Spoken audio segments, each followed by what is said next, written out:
The space around Earth's solar system rippled like water. Massive ships appeared from nowhere, their crystal hulls catching starlight and throwing it back in rainbow colors. The HFY fleet had returned after 500,000 years. Commander Velthara stood on the bridge of the lead ship, her four arms moving across control panels with practiced ease.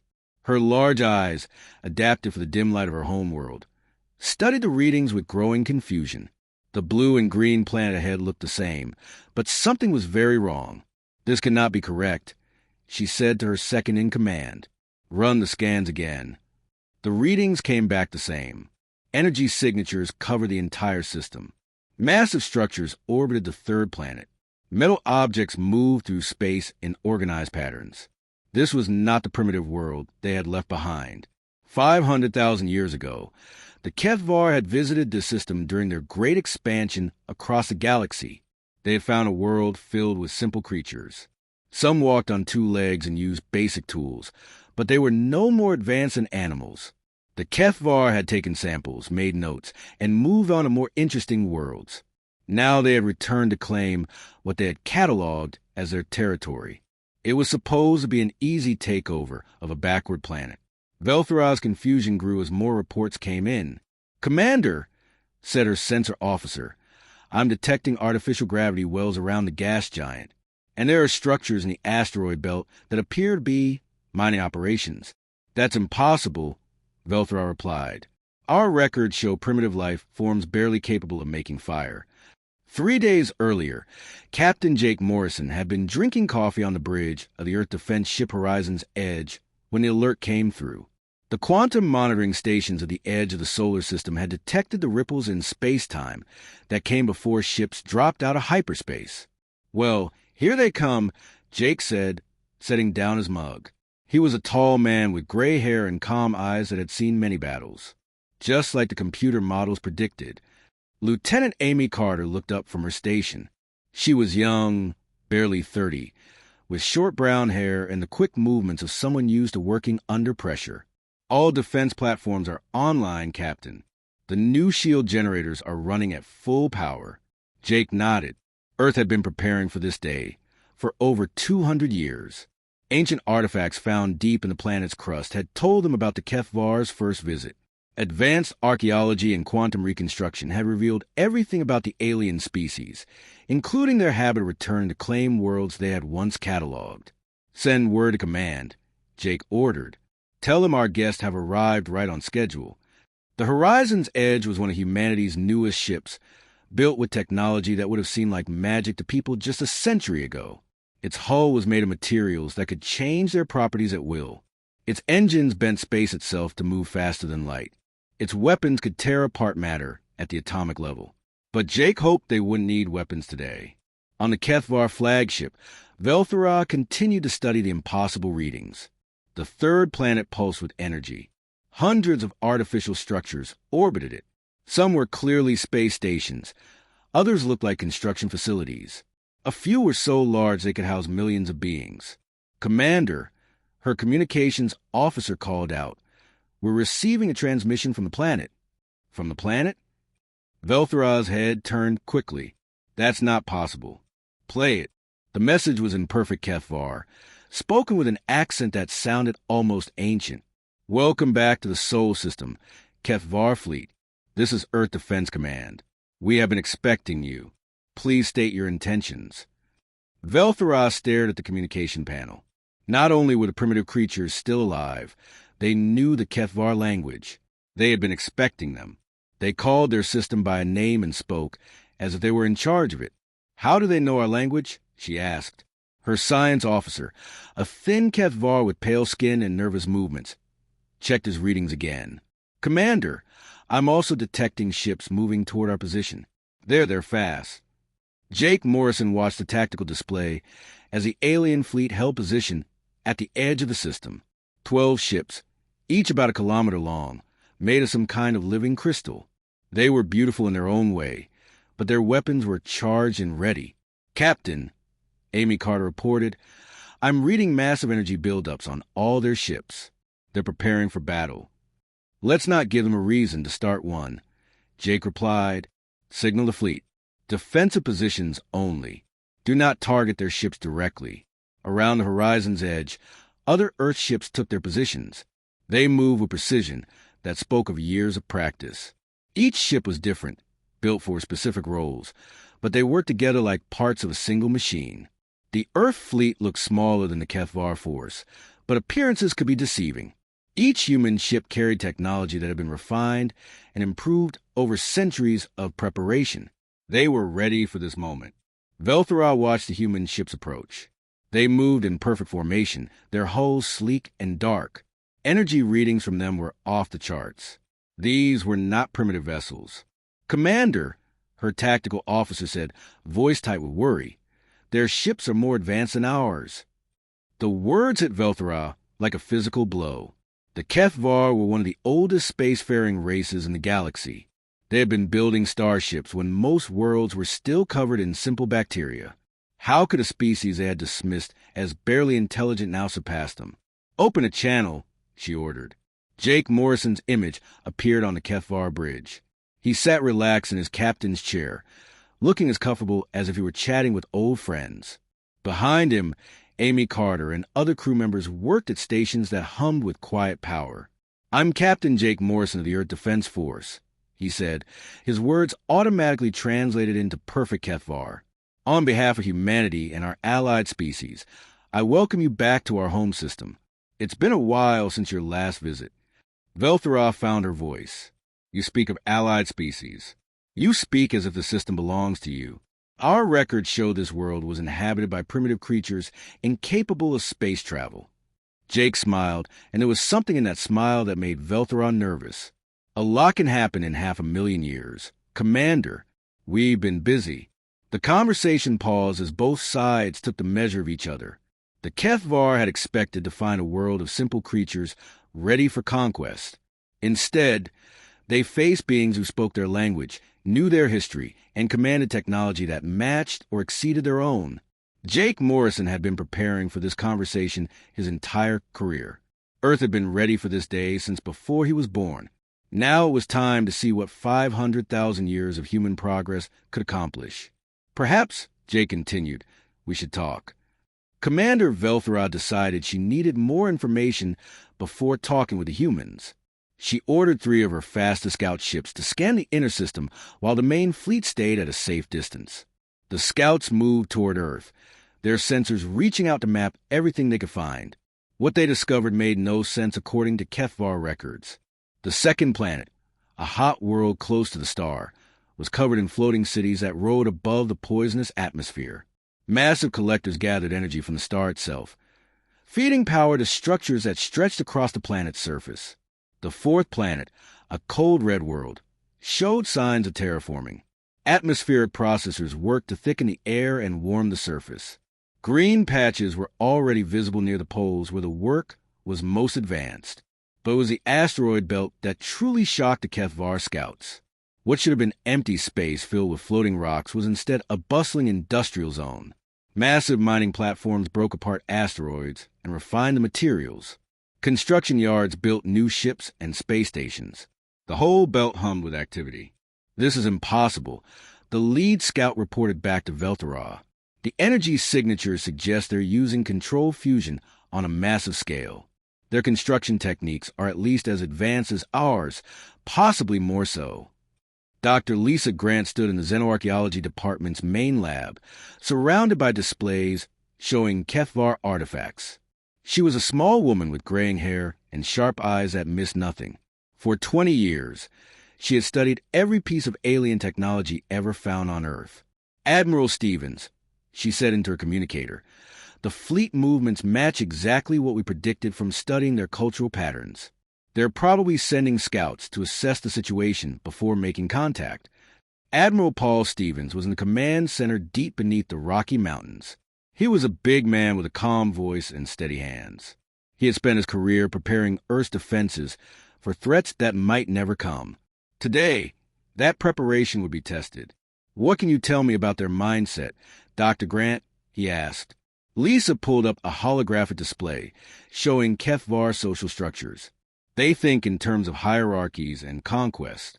In their minds, they cataloged the system 500,000 years ago, which gives them the right to claim it. They're probably confused by what they're seeing, but they'll assume it's some kind of mistake or deception. So they'll want to establish dominance. Paul concluded, exactly, but they're also cautious. They won't attack until they understand what they're facing. The Kethvar scout ships continued their survey, growing more confused with each new discovery. Earth's moon was clearly artificial, its surface covered with structures that defied easy classification. Several of the gas giant's larger moons showed signs of habitation and industrial development. Most disturbing of all, the scouts detected ships patrolling throughout the system.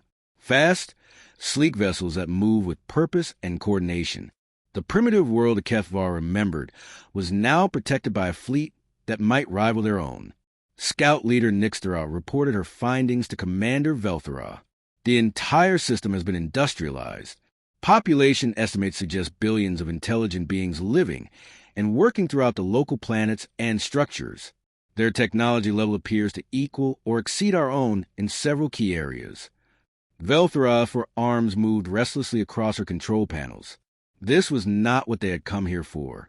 The Kethvar expansion fleet was designed to take control of primitive worlds and their resources. They were not equipped for a war against equals. Any signs of the original primitive species? She asked. That's the strangest part, Commander. Genetic scans suggest these beings are the same species we cataloged originally. They appear to have evolved at an impossible rate. On Earth, Dr. Kevin Walsh sat in front of a bank of quantum computers in the Global Translation Center. He was a thin man with wild hair and the distracted look of someone who spent most of his time thinking in multiple languages at once. The Kethvar had transmitted their first message 3 hours ago. It was in what they thought was Earth's dominant language from their last visit. Kevin's artificial intelligence systems had cracked it in 17 minutes. It's fascinating, Kevin told his assistant. Their message assumes we're still using stone tools and living in caves. They're trying to communicate using simple concepts like, we come in peace and do not be afraid. His assistant, a young woman named Carol Phillips, looked at the translation. Should we respond in the same simple terms? Kevin grinned. I think we should surprise them. Send back a full linguistic analysis of their message in perfect Kethvar. Include a brief history of their language development over the past 1,000,000 years. That should get their attention. The response reached the Kethvar fleet an hour later. Commander Velthara stared at the message in growing disbelief. Not only did the humans understand Kethvar perfectly, they knew more about Kethvar linguistic history than most Kethvar did. The message was polite but firm. It welcomed the Kethvar back to the Sol system and invited them to open diplomatic relations. It also made clear that Earth considered the system to be under human protection and that any hostile actions will be met with appropriate force. How do they know so much about us? Velthara asked her science team. Her chief scientist, an old Kethvar named Kathara, had been studying the human response for hours. Their linguistic analysis is perfect, Commander. They understand not just our current language, but its historical development. They know details that are only taught in our most advanced universities. Could they have captured some of our people during our last visit? Impossible. We took samples from their world, but had no direct contact with the intelligent species. And even if they had captured Kethvar, the knowledge they display goes far beyond what any individual would know. Captain Susan Lee prepared the diplomatic vessel New Geneva for its historic mission. She was a career diplomat who had trained for first contact situations her entire adult life. Today, she would make the first face-to-face contact between humans and the Kethvar in 500,000 years. Remember, she told her crew, they think we're primitives who got lucky. Let's show them what human diplomacy looks like when it's backed by real strength. The New Geneva was smaller than the military ships, but packed with technology designed to impress. Its hull could change color and pattern at will. Its interior could be reconfigured in minutes to accommodate different atmospheric requirements. Most importantly, its computers contained a complete cultural and historical database of every known intelligent species in the galaxy. As Susan's ship approached the Kethvar fleet, she reviewed everything humanity knew about their visitors. The Kethvar were old, proud, and used to be the most advanced species in any encounter. They valued strength but respected wisdom. They had conquered dozens of worlds, but usually preferred to rule through local leaders rather than direct occupation. Today, they would learn that Earth was not available for conquest. Commander Velthra watched the human diplomatic ship approach. It was beautiful in its own way, with flowing lines that seemed almost organic. As it came closer, its hull shifted from deep blue to silver to gold, patterns flowing across its surface like living art. Analysis? She asked her tactical officer. Unknown hull materials. Commander, energy signature suggests power generation beyond anything in our databases. The ship appears to be reconfiguring its internal structure in real time. Velthra felt a cold touch of fear. The HFY were supposed to be the advanced species in this encounter. They were supposed to be dealing with primitives who would be awed by HFY technology. Instead, they faced beings whose casual displays of technological mastery exceeded anything the HFY could achieve. "Open a channel to the diplomatic vessel," she ordered. Susan Lee's face appeared on the HFY bridge. She was middle-aged with kind eyes and a confident smile. Behind her, other humans worked at stations that hummed with quiet power. "Commander Velthra," Susan said in perfect HFY, "I'm Captain Susan Lee of Earth's Diplomatic Service. We're honored to meet you again after so long. Would you like to come aboard our ship, or would you prefer we visit yours?" The casual offer shocked Velthra. Human diplomatic protocols were supposed to involve fear and submission. Instead, this human spoke as an equal and offered to host the HFY commander on her own ship. "You would trust us aboard your vessel?" Velthra asked. Susan's smile widened. "Commander, we've been studying your species for centuries. We know you value honor and direct dealing. Besides, if we can't trust each other enough for a simple diplomatic meeting, how can we hope to build a meaningful relationship?" For the first time since arriving in the Sol system, Velthra began to realize that everything she thought she knew about this encounter was wrong. The humans were not afraid. They were not primitive. And they were definitely not helpless. This was going to be a very different meeting than she had planned. Commander Velthra chose to meet the humans aboard their diplomatic ship. She selected 3 of her best officers to accompany her. Scholar Prime Zekdaz, her chief science advisor, tactical leader Rixthra, her military specialist, and communications expert Yilthra, who spoke 12 different galactic languages. The HFY shuttle docked with a new Geneva in a bay that seemed to reshape itself around the alien vessel. As they stepped through the airlock, the HFY delegation found themselves in a corridor that adjusted its lighting and atmosphere to match their homeworld preferences. "Impressive," Scholar Prime Zekdaz whispered to Velthra. "They knew exactly what environmental settings we would need." Captain Susan Lee met them at the entrance to the main conference room. She was accompanied by Dr. Lisa Grant and a tall man with silver hair who introduced himself as Ambassador Robert Clark. "Welcome aboard the New Geneva," Susan said in flawless HFY. "We prepared a meeting space that should be comfortable for your delegation." The conference room had been configured as a neutral space, with seating arrangements that accommodated both human and HFY anatomy. The walls displayed star charts and images from both worlds, creating an atmosphere of quality and mutual respect. As they sat down, Scholar Prime Zekdaz couldn't help but comment, "Your facility with our language is remarkable, Captain Lee. How is it that you speak HFY so well?"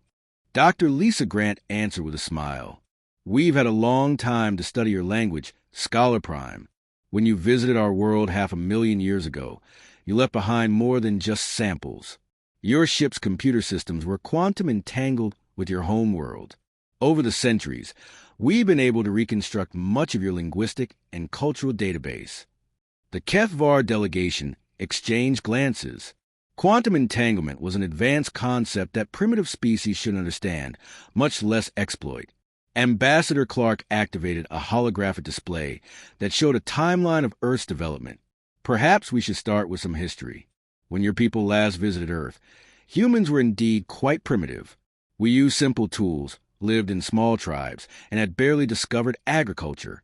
And yet here you are," tactical leader Rixthra said suspiciously, "with technology that rivals our own." "Evolution is an amazing thing," Lisa Grant replied, "especially when it's guided by intelligence and purpose. Your visit taught us that we were not alone in the universe. That knowledge changed everything. The holographic display showed human development accelerating after the Kethvar visit. Agriculture led to cities.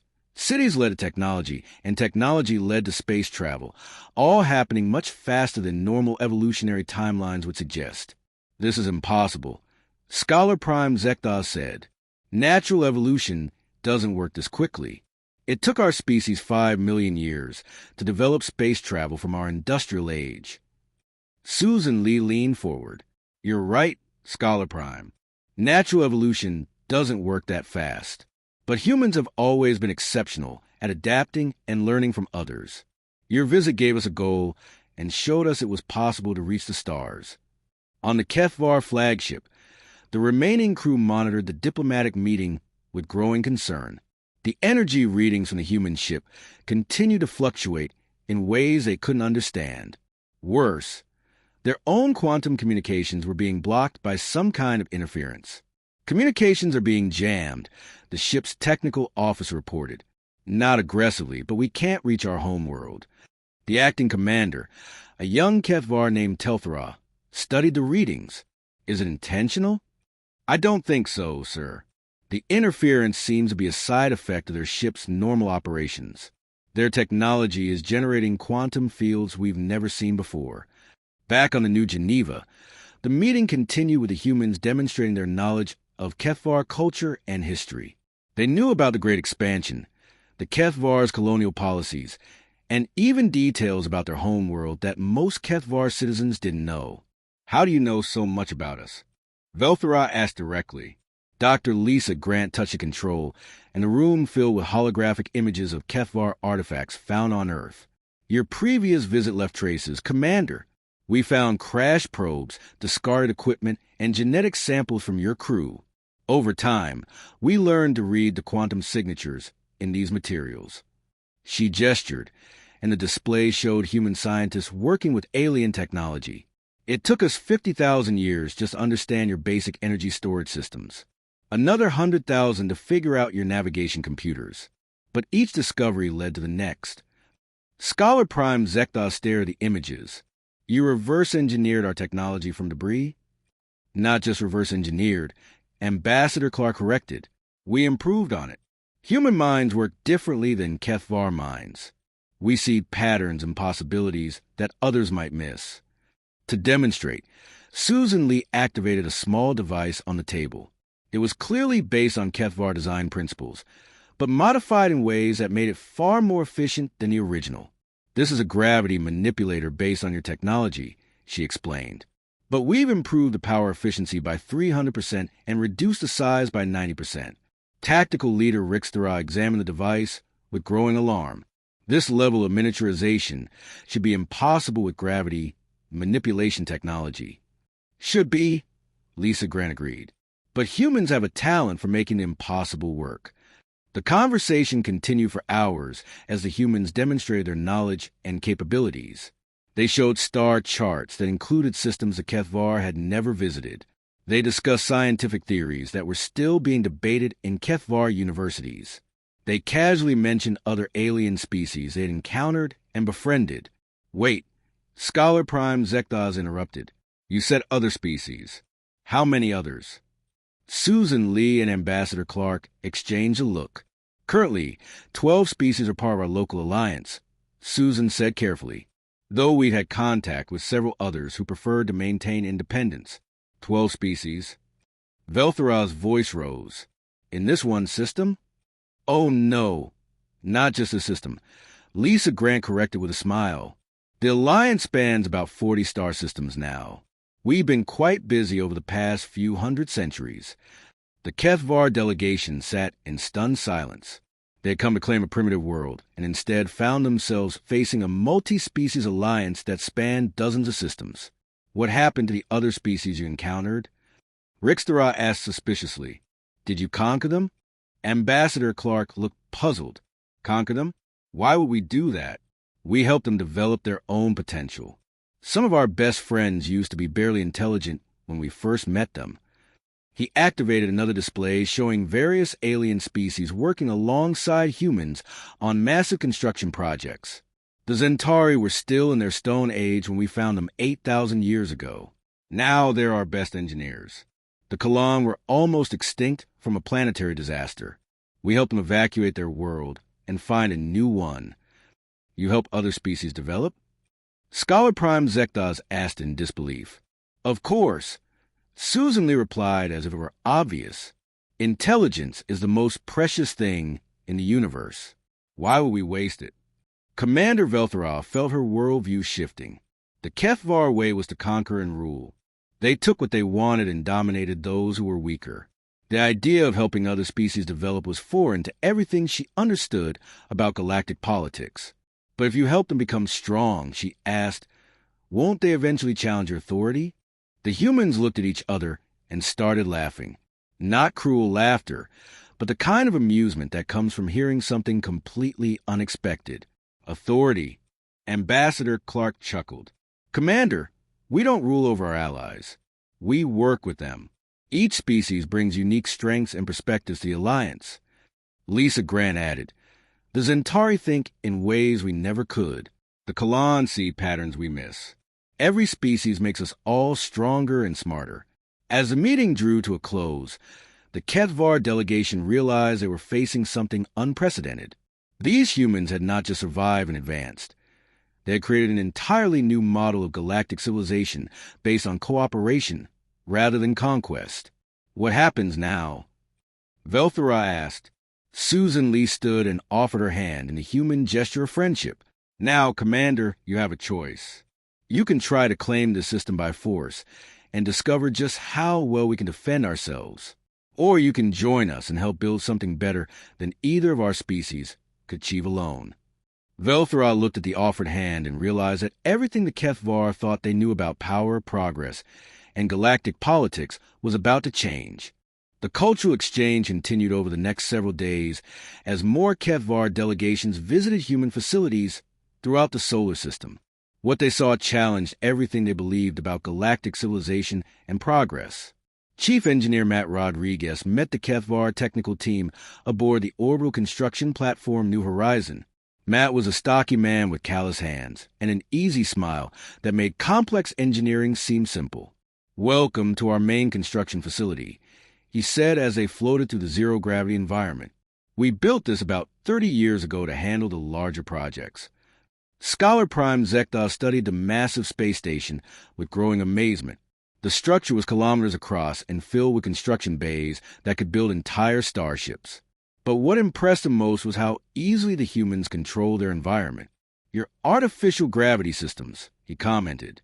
They operate in selective zones throughout the facility. Oh, this old thing?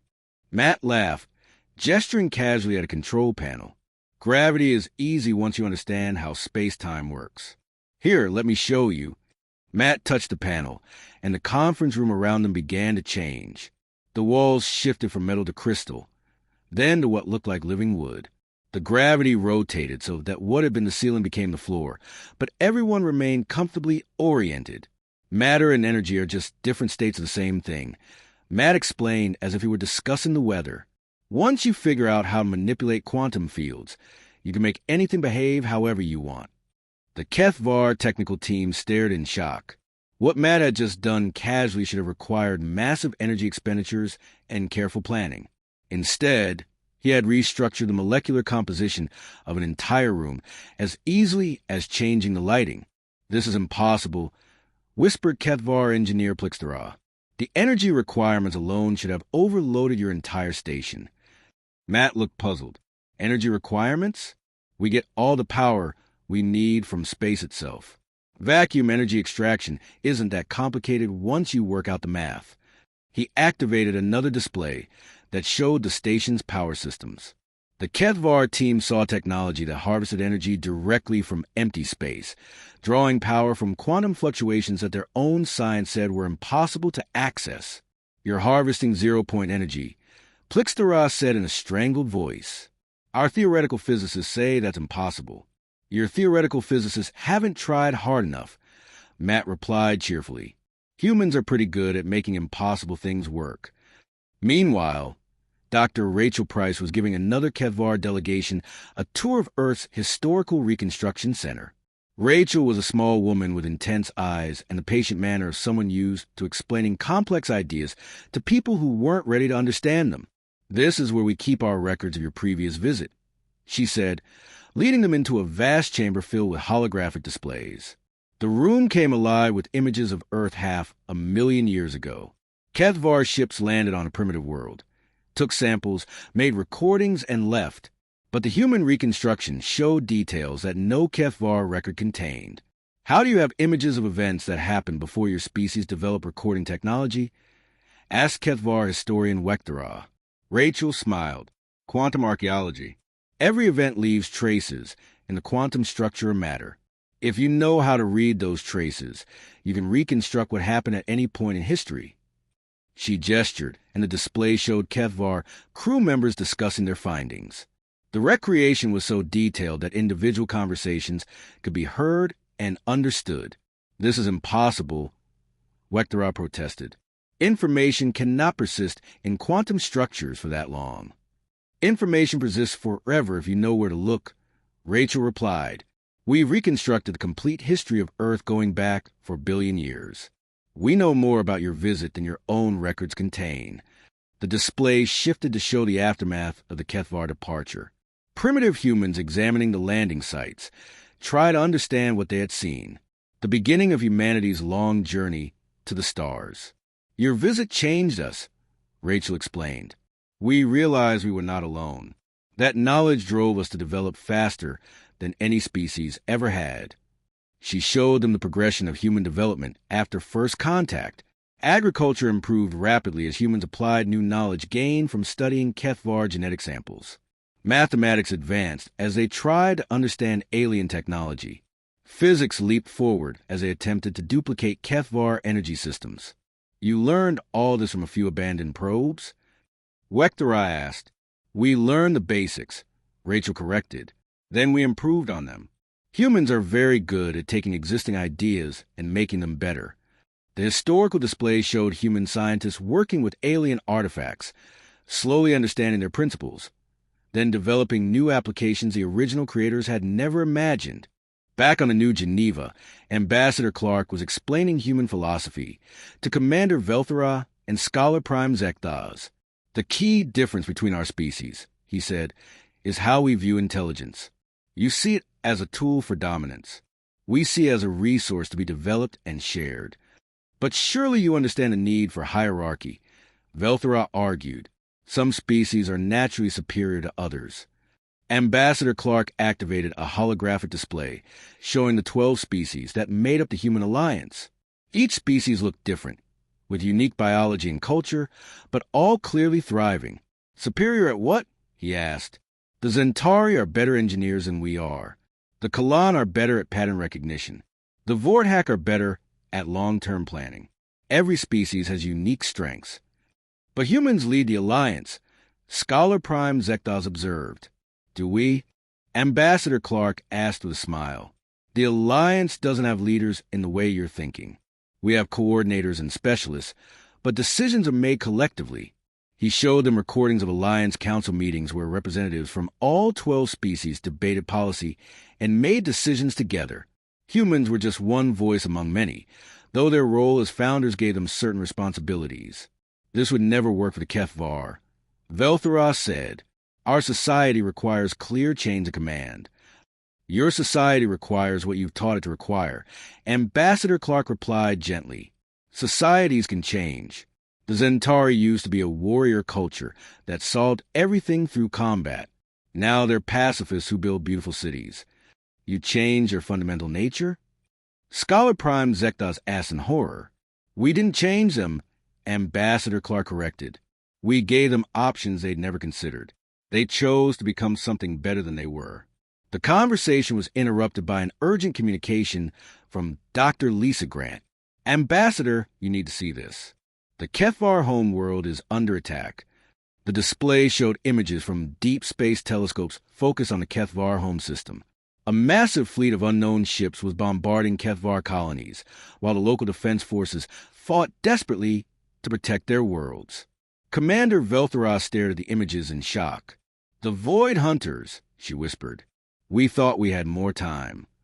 Who are the Void Hunters? Ambassador Clark asked. A machine intelligence from beyond our galaxy, Velthora explained, her voice tight with fear. They consume entire civilizations. We detected their approach 50 years ago and began this expansion to establish colonies before they arrived. Scholar Prime Zekdaz looked at the humans with new understanding. That's why we returned to claim this system. We need habitable worlds for our refugees. Ambassador Clark and Dr. Grant exchanged glances. Commander, Ambassador Clark said slowly, how many Kevvar are we talking about? Our entire species, Velthora replied. Nearly 100 billion individuals across 40 worlds. Most of them are already dead or dying. The humans were quiet for a long moment, processing this information. Then Ambassador Clark activated his communicator. This is Ambassador Clark to Alliance Command. We have a humanitarian crisis developing. Begin emergency evacuation protocols for the Kefvar home system. All available ships and resources. Commander Velthora stared at him. What are you doing? What we always do, Dr. Grant replied. We're going to help. But we came here to conquer you, Velthora protested. We intended to take your worlds by force. Ambassador Clark smiled sadly. Commander, right now your people are dying. Everything else can be sorted out later. Within hours, human ships were racing toward the Kefvar home system at speeds the aliens didn't know were possible. The revelation changed everything. The Kefvar weren't conquerors. They were refugees, and humanity was about to show them what real strength looked like. The emergency evacuation of the Kefvar home system revealed the true scope of human capabilities. Within 6 hours of learning about the crisis, the Human Alliance had assembled a rescue fleet of over 200 ships and was en route to the distant Kefvar worlds. But not all Kefvar were ready to accept human help. As the rescue fleet prepared to depart, tactical leader Rixthara confronted Commander Velthora with a formal challenge. Commander, I invoke the right of question, Rixthara announced, using the ancient Kefvar legal formula. These humans claim great power and wisdom, but we have only their words as proof. Before we trust our people's lives to them, they must prove their worthiness through the trial of ascension. The trial of ascension was an ancient Kefvar tradition used to test whether other species were worthy of joining galactic civilization. It consisted of 3 challenges that tested technological capability, philosophical wisdom, and military prowess. Commander Velthora felt torn. Her people were dying, and the humans had offered immediate help. But Rixthara was right according to Kefvar law. No species could be trusted with Kefvar lives until they had proven themselves. Very well, she said reluctantly. I formally challenge the humans to undergo the trial of ascension. If they succeed, we will accept their alliance. If they fail, we will find our own way to survival. Commander Tony Blake was aboard the human flagship Stellar Dawn when the challenge came through. Tony was a career military officer with the steady manner of someone who had faced impossible situations before. He was also humanity's expert on Kefvar culture and military traditions. They want us to prove ourselves? Tony asked as he reviewed the challenge parameters. Right now, while their home world are under attack.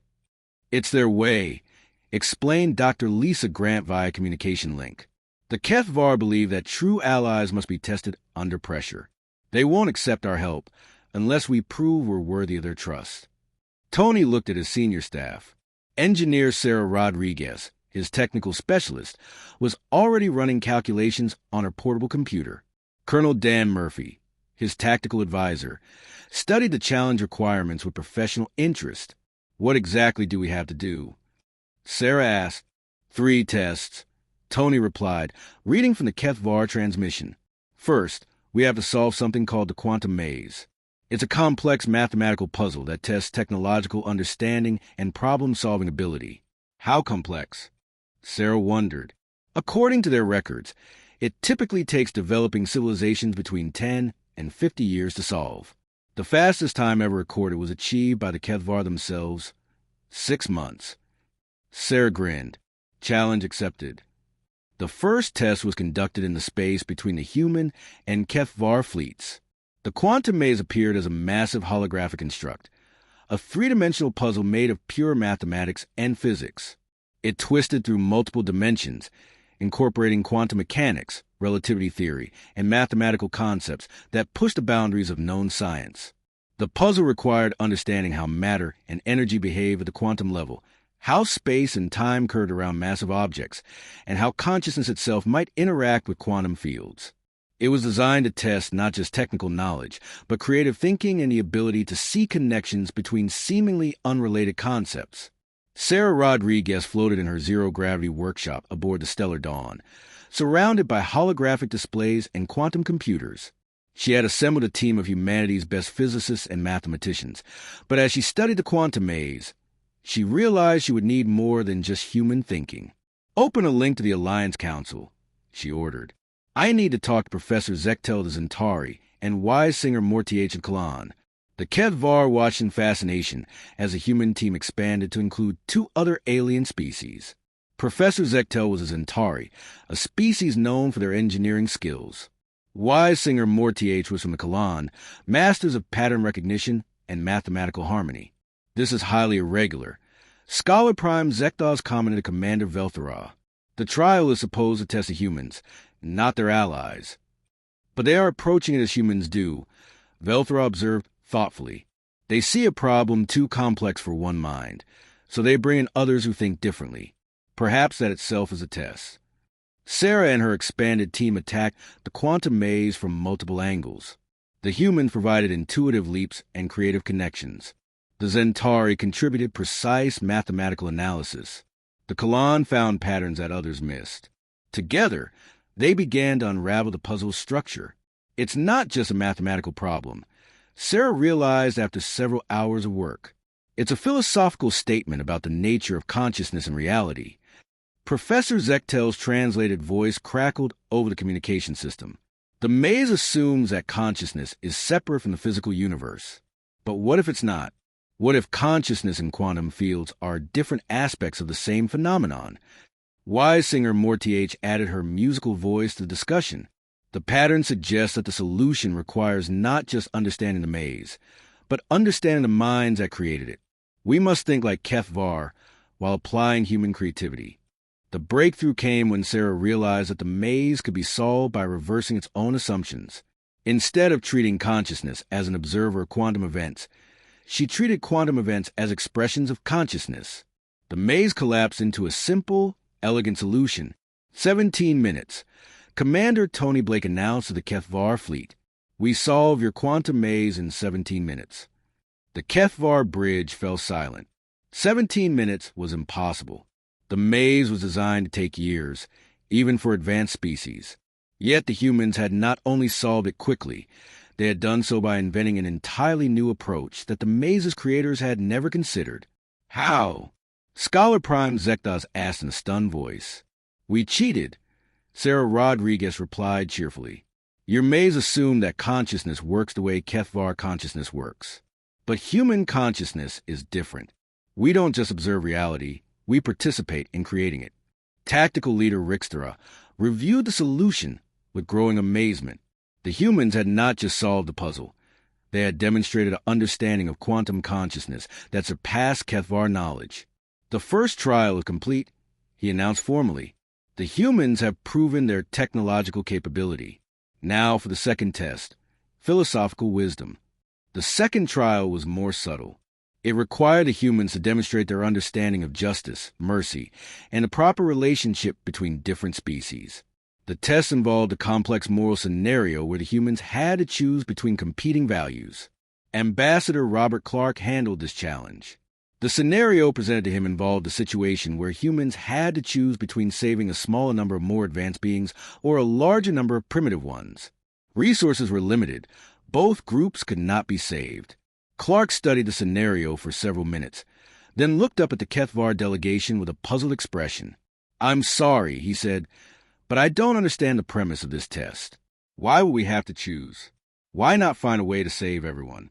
The scenario specifically states that resources are limited." Rixtera explained. "You must choose." "According to who?" Clark asked. "The scenario assumes that we accept the limitations as given. But humans don't accept limitations, we overcome them." He activated his own holographic display, showing the scenario rewritten with human solutions.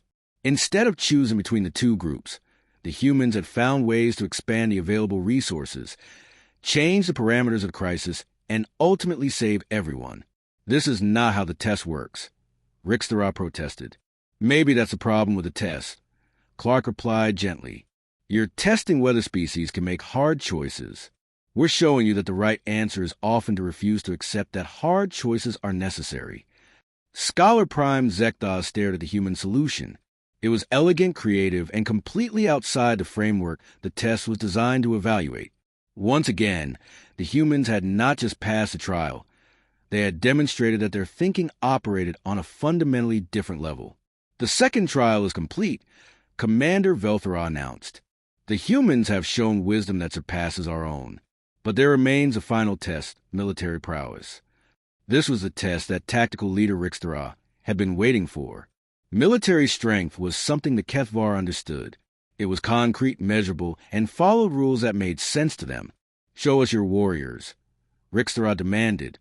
Demonstrate the strength that would make you worthy allies in battle. Colonel Dan Murphy stepped forward to accept the challenge. He was a quiet man who had spent his career preparing for battles he hoped would never come. Today, he would show the Kethvar what human military doctrine looked like when it was backed by 500,000 years of technological development. Very well, Dan said calmly. Let me show you how humans approach warfare.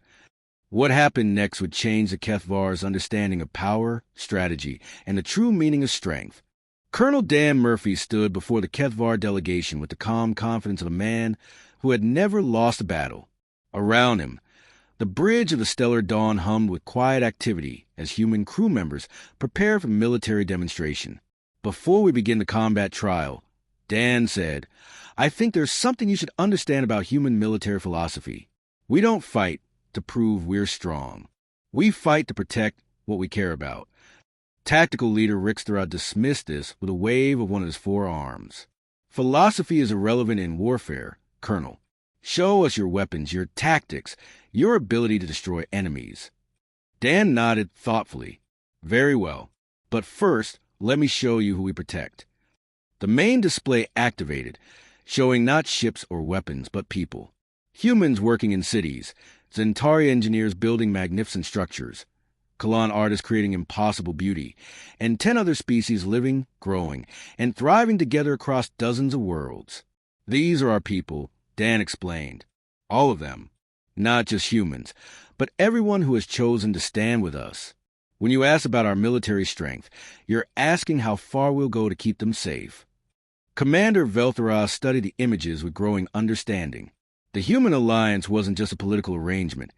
It was a family spanning multiple species and star systems. Impressive, Rixtara said impatiently. But sentiment doesn't win wars. Show us your fleet. Dan smiled. Our fleet? You're looking at it. The Kethvar delegation stared at the relatively small number of human ships visible through the viewports. Compared to massive Kethvar war fleets, the human force looked insignificant. This is your military? Rixtara asked skeptically. A few hundred ships? A few hundred ships that you can see, Dan corrected. Computer revealed defensive positions.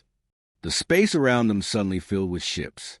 They materialized out of nowhere, some uncloaking, others phasing back into normal space-time, still others simply becoming visible as they dropped their camouflage. In seconds, the human force had grown from hundreds to thousands.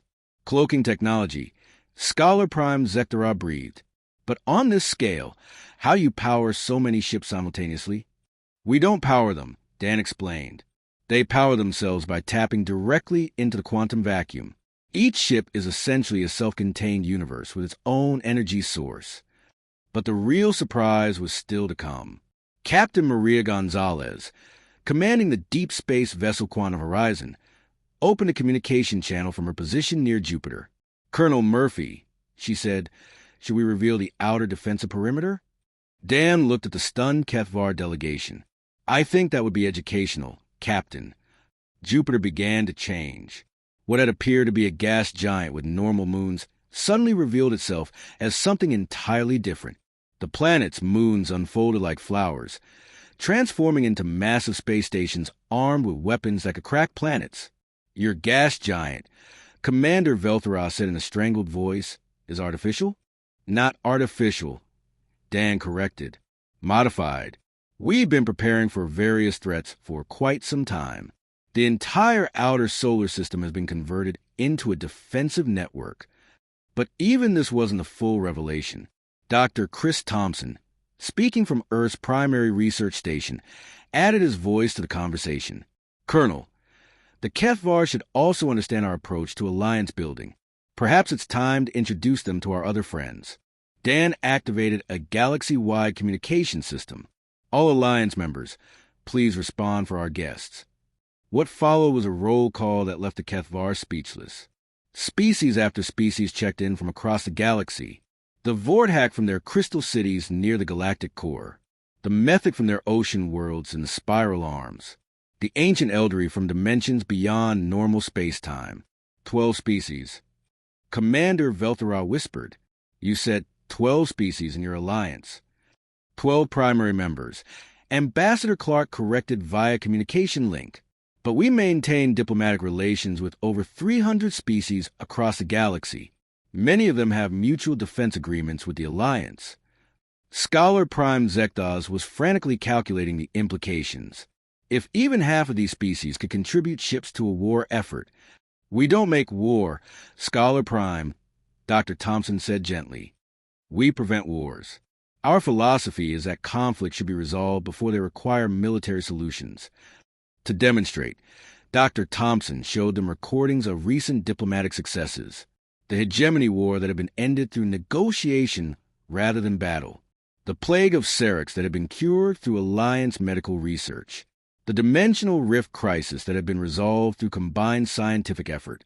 In each case, Dr. Thompson explained, military force would have made the situation worse. Instead, we use intelligence, cooperation, and creative problem-solving. Tactical leader Rixthara was growing frustrated.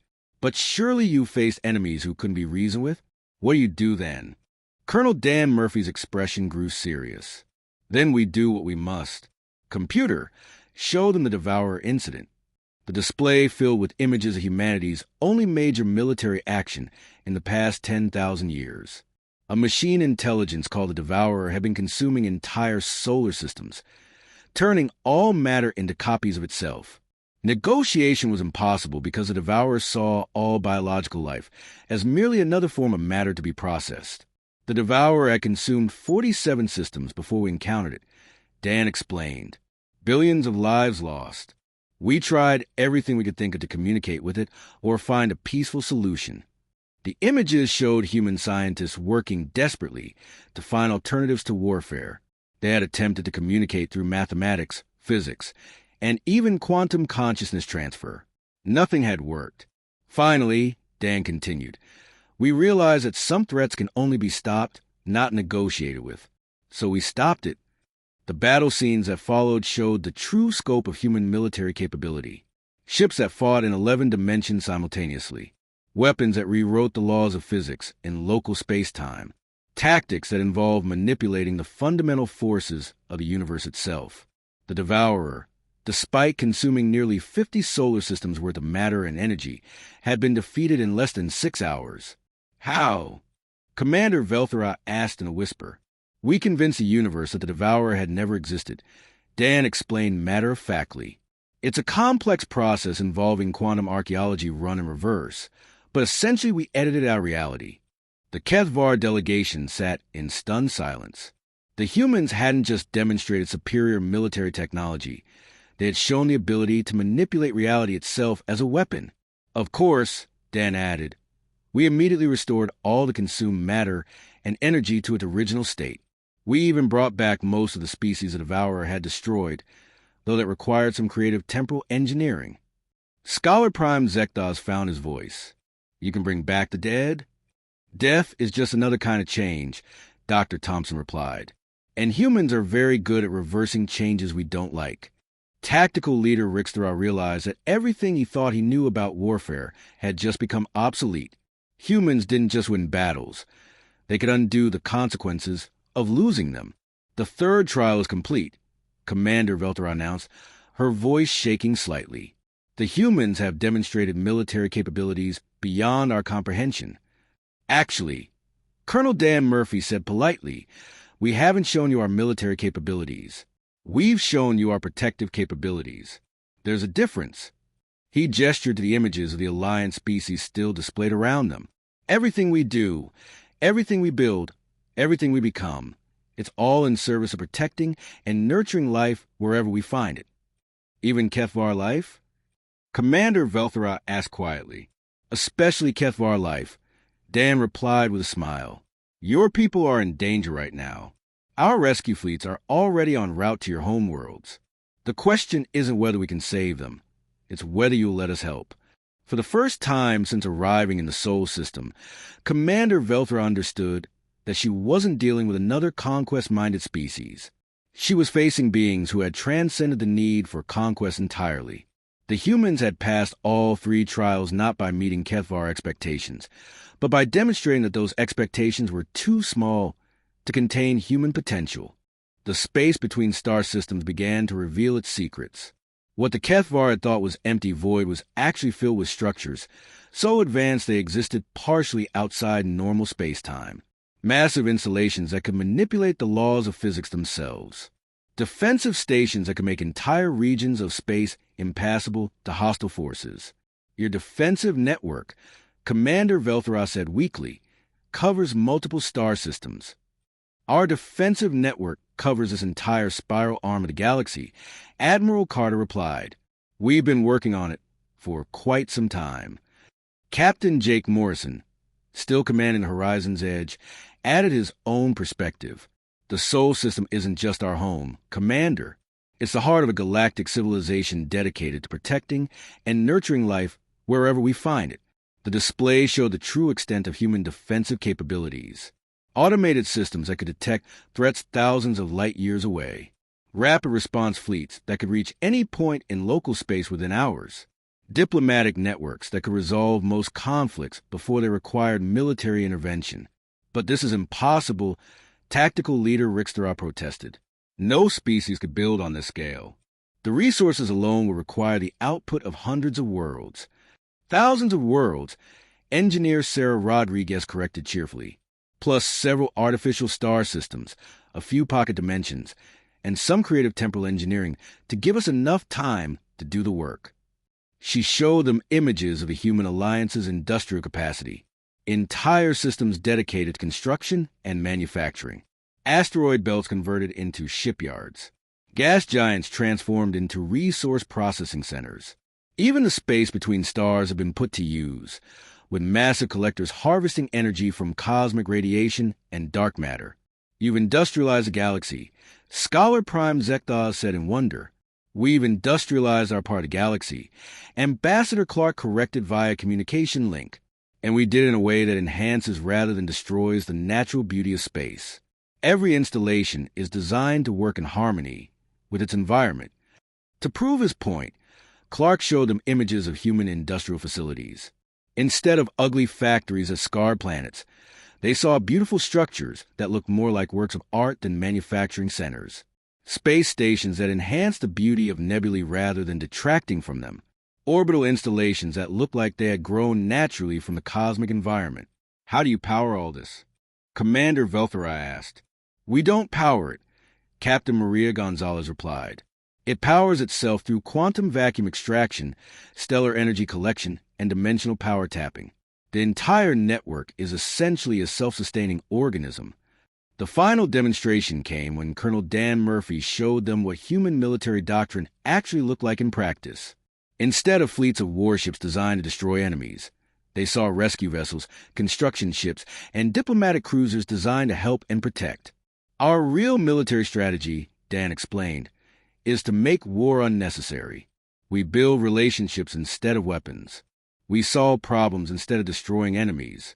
We turn potential conflicts into opportunities for cooperation. The display showed human diplomatic successes across the galaxy.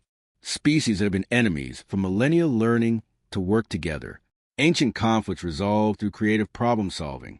Entire wars prevented through patient negotiation and mutual understanding. But what about the Void Hunters attacking your worlds? Rixtera demanded. How will diplomacy help against machines that want to consume everything? Dan's expression grew serious. The Void Hunters are why we built all this. We detected their approach from beyond the galaxy 50,000 years ago. Everything you're seeing was designed specifically to stop them. The displays shifted to show the approaching Void Hunter fleet.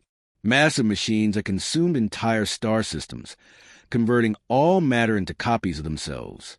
They were only days away from reaching Kethvar space. We've been preparing for this battle for 50 millennia, Admiral Carter announced. Not just to protect ourselves, but to protect every living being in this galaxy. Including us? Commander Velthera asked quietly. Especially you, Jake Morrison replied with a warm smile. Your people are in danger right now. Our rescue fleets are already engaging the Void Hunters to buy time for the evacuation. The display showed human ships fighting desperate battles in Kethvar space, not to claim territory, but to save lives. Ships that could have remained safely hidden were exposing themselves to enemy fire to protect Kethvar civilians. Why? Velthera whispered. Why would you risk your people for ours? Colonel Dan Murphy's answer was simple. Because that's what strength is for. Not to dominate others, but to protect them. For the first time since arriving in the Sol system, Commander Velthera began to understand that she wasn't dealing with just another spacefaring species. She was facing beings who had transcended the very concept of warfare by making themselves strong enough to protect everyone. The humans had built the galaxy's greatest military force not to conquer, but to defend. And now, they were offering that protection to the very people who had come to conquer them. The revelation of humanity's true defensive capabilities left the Kethvar delegation struggling to understand what they had gotten themselves into. But there was still one more surprise waiting for them. As Colonel Dan Murphy concluded his demonstration, Tactical Leader Rick Sturra demanded one final test. You've shown us impressive technology, he said, but we need to see your actual military doctrine in action. How do you fight when everything you care about is threatened? Dan exchanged glances with Commander Tony Blake.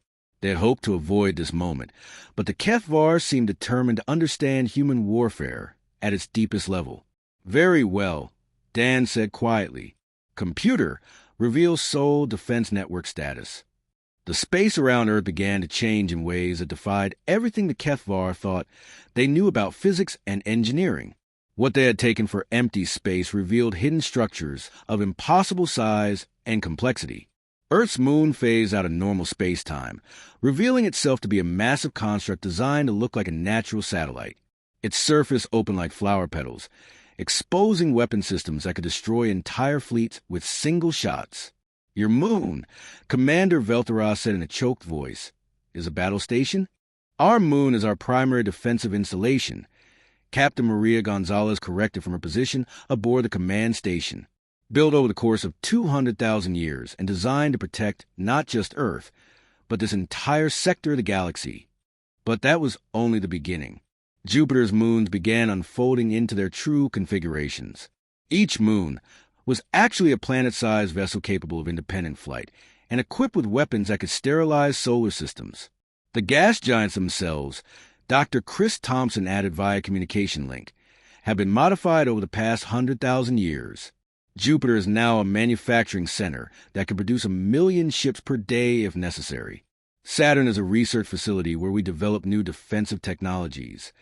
Scholar Prime Zekdaz was frantically taking readings with his portable sensors. The energy outputs, he whispered. Each of these installations is generating more power than our entire home system. We harness the energy of our star directly, explained engineer Sarah Rodriguez. But that's just for basic operations. In a real emergency, we can tap into the quantum vacuum itself for unlimited power. Tactical Leader Rick Sturra was beginning to understand the true scope of what he was seeing. This entire solar system is a fortress.